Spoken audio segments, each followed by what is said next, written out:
Greetings from Dallas, Texas.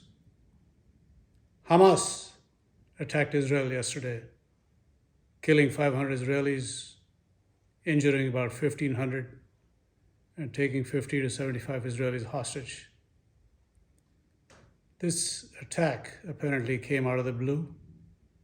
The Israeli intelligence agency was also caught flat-footed, and this came as quite a shock to the world in terms of the sheer audacity of the attack and the magnitude of the attack.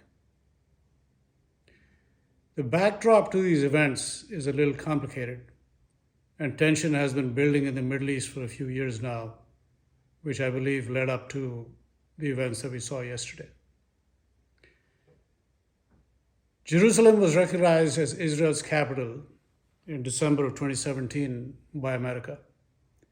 The Trump administration took that move and followed that up by relocating the American embassy from Tel Aviv to Jerusalem in May of 2018. So these steps that were taken by Trump clearly weren't liked by the Palestinians. There were vehement protests against the moves by the Trump administration. But Trump went ahead anyway. Even as he ratcheted up tensions slightly in the Middle East, he made efforts in parallel to try to tamp tensions down, to bring temperatures down, and to actually broker a lasting peace. He eventually was able to get a few Arab countries to sign off on what are called the Abraham Accords. In the year 2020, Bahrain, the UAE, Sudan, and Morocco agreed to normalize relations with Israel, leading to a change in the level of tensions between those countries and Israel. They formally recognized Israel, established diplomatic relations, and this is quite a change for them from the past. Palestinians opposed the accord between those countries and Israel, saying that the agreement between these countries made Israel even more aggressive in its actions towards the Palestinians. And even prior to that, there was an effort by the Trump administration to set up a conference in Bahrain, which they called Peace to Prosperity. This was in 2019, and it was an effort to get the Palestinians to buy in on a plan to have other countries invest in the Palestinian territories to try to improve their economic condition. But this was rejected by the Palestinians as well. They boycotted that conference, saying that it put the economic cart before the political horse. So things weren't going well in the Middle East to begin with. The latest American efforts to broker peace between the Arabs and the Israelis is now in Biden's court. Biden has recently reached out to Saudi Arabia to see if he can have an agreement signed between the Israelis and the Saudis to have Saudi Arabia recognize Israel and establish full diplomatic relations between the Saudis and the Israelis. So this development clearly had the Palestinians worried, because Saudi Arabia is generally viewed as the leader of the Islamic world. And for the Saudis to sign an agreement with the Israelis, recognizing them and establishing full diplomatic relations with them, would pretty much mean that the Palestinian issue was being put on the back burner and the Palestinians were being left out in the cold.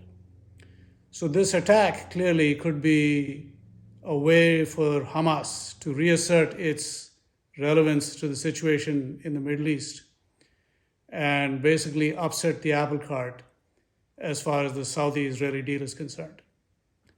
The other effect that it has had is that it has increased America's problems in the Middle East, because it has now reduced America's leverage over Israel in any chance to get them to talk to the Saudis and do as America would have wanted them to do by offering them some incentives and so on. With this attack, America has had to come out in support of Israeli actions against Hamas. And Israel obviously will now let its armed forces loose in the Gaza Strip and give them a free hand to retaliate against Hamas for the attacks that were carried out over the last couple of days. The question that comes to mind now is if there is more to this attack by Hamas than meets the eye. Is this something that is being done entirely independently by Hamas, or are there other players involved behind the scenes? A few days ago, Iran's leader, Ayatollah Khamenei, said in a speech that any countries looking to improve relations with Israel were backing a losing horse. He also came out strongly in support of the Palestinian cause, and he told the audience that he didn't think that the Palestinians would sit quiet anymore and they would start asserting their rights. In recent days, Khamenei's military advisor, Yahya Rahim Safavi, also issued a statement backing Hamas actions. And also, we have seen the Shiite militia from Lebanon, Hezbollah, which also happens to be backed by the Iranian regime, issue similar statements. So has there been some planning which was backed by the Iranians?